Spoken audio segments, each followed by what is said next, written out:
阅读文章，遇到困难词汇的细节，就得靠下课网查验，加强阅读的进步。比如这篇文章里面有一个词汇“狗กับ無人”，光看字面可能会不懂意思。查了哈克网后，会发现“狗กับ無人”意思是像狗张开嘴要咬苍蝇，表示没有时效的动作。我们来看例句：鬼庆早停機講安話，就像狗กับ無人嘅樣兒。整个早上听他说些不近人情的话，就像狗咬苍蝇，没意义。与狗有关的歇后语有很多，但意思都不同，很容易混淆。比如大狗唔出門，指的是天气恶劣到即使棒打狗，狗儿也赖在家不逃出门外。我们可以这样运用：大狗唔出門嘅天氣，你用會弄定來？如此惡劣的天氣，你怎麼會來？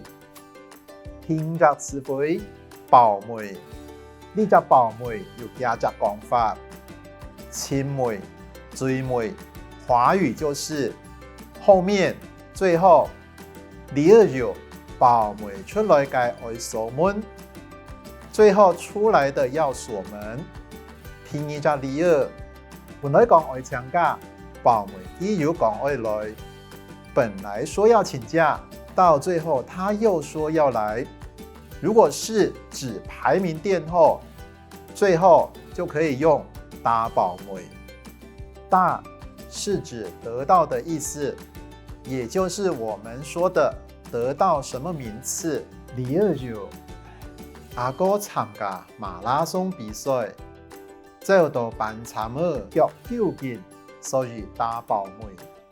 哥哥參加馬拉松比賽，跑到一半腳抽筋，所以殿後。接着帶大家來做一個相反詞的聯想。本地意思是起初、原本。你舌頭本地係阿貴負責嘅，佢退休過後。就換阿廣來接手。這件事原本是阿貴負責的，他退休過後就換阿光來接手。最尾一隻詞彙去的，華語的意思覺得。第一隻例子，肉洗好去到當爽爽，洗好澡覺得很舒服。第二隻例子，我去到呢麵包檔好食，我覺得這個麵包很好吃。試着這兩個字，在饒平客語裡會因為發音不同，導致意思不同，容易混淆。